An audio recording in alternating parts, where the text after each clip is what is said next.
Hi friends, ஒரு சின்ன mini vlog தான் பார்க்கலாம். ஒரு ட்ரிப்போட மினி விளாக். இப்போ வந்து நாங்கள் வர்க்கலா, கேரளாவில் இருக்கிற வர்க்கலா அப்படிங்கிற இடத்துக்கு போகிறோம். நாங்கள் 10 o'clock அப்புறம் தான் நாங்கள் கிளம்புனோம்.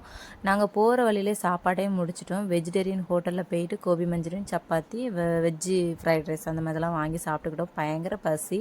நாங்கள் சாப்பிடும்போது டைம் வந்து 3 o'clock ஆகிட்டு, இங்கேருந்து ட்ராவல் மட்டுமே நம்மளுக்கு 5 மணி நேரம் அப்படிங்கிறதுனால நம்ம சாப்பாடையும் முடிச்சுட்டு போயிடலாம். வீட்டிலேருந்து கொஞ்சம் ஏர்லியாக மார்னிங்காக கிளம்பியிருந்தோன்னா கொஞ்சம் சீக்கிரம் போயிருக்கலாம். கொஞ்சம் லேட்டாக இருந்ததுனால ரொம்பவே லேட் ஆகிட்டு நாங்கள் வந்து அங்கே சூரியன் மறைகிறத வந்து பார்த்துடலான்னு போனோம். நான் பார்க்க முடியல. டைம் 6 o'clock தாண்டிட்டு பீச்சுக்கு பக்கத்தில் நிறைய கடைகள் போட்டிருந்தாங்க.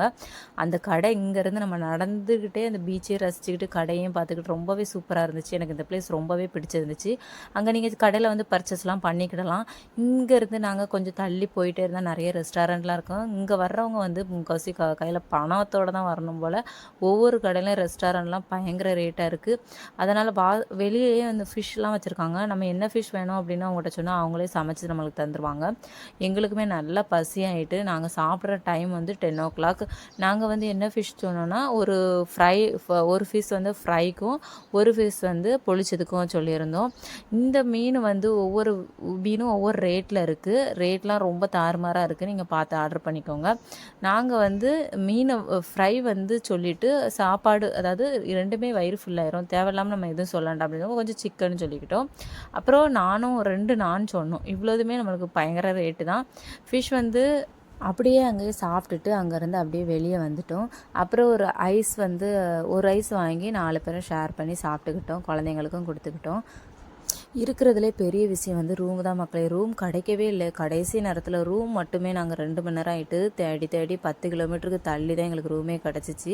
அதுவும் ஒரு லார்ஜில் தான் கிடச்சிச்சு. குழந்தைங்கள வச்சுட்டு வேறு வழியே இல்லாமல் நாங்கள் அங்கே போயிட்டோம்.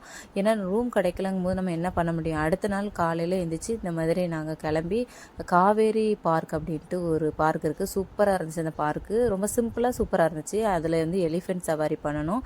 அப்புறம் குழந்தைங்கள வந்து அந்த பார்க்லலாம் விளையாட வச்சோம். அங்கே வந்து குட்டி குட்டியாக சின்னதாக, அதாவது பேர்ட்ஸு, விலங்குகள் அந்த மாதிரி இருந்துச்சு. முயல், பேர்ட்ஸ் அந்த மாதிரிலாம் இருந்துச்சு. அதெல்லாம் கொஞ்சம் பார்த்தோம். பார்த்துட்டு அங்கேருந்து அப்படியே ஜடாயுத்து கிளம்பிட்டோம். ஜடாயுத்து கிளம்பும்போது 10 o'clock. ஆனால் வந்து எங்களுக்கு டிக்கெட்டு கிடச்சது வந்து 3 மணிக்கு தான் கிடச்சிச்சு. அவ்வளோ நேரம் லைனில் நின்றுருக்கோம் மக்களே.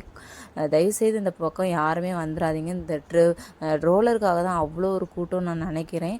எனக்கு இந்த சத்தியமாக சொல்கிறேன், இப்படி தெரிஞ்சு அந்த பக்கமே நான் போயிருக்கவும் மாட்டோம். இந்த ஒரு ரோலர் வந்து அவ்வளோ சூப்பராக இருந்துச்சு. கண்டிப்பாக அந்த ரைடெலாம் நல்லா இருந்துச்சு, அதை நான் குறை சொல்லலை. பட் இந்த பிளேஸை பார்க்குறதுக்கு இந்த மக்கள் அவ்வளோ அலமோதுறாங்க. குழந்தையெல்லாம் வச்சுட்டு வந்தால் இந்த பக்கம் வந்துடாதீங்கன்னு தான் நான் சொல்லுவேன். இந்த பிளேஸை முடிச்சுட்டு அப்படியே நம்ம அதே ட்ரிப் ரோட்லேயே நம்மளை கொண்டு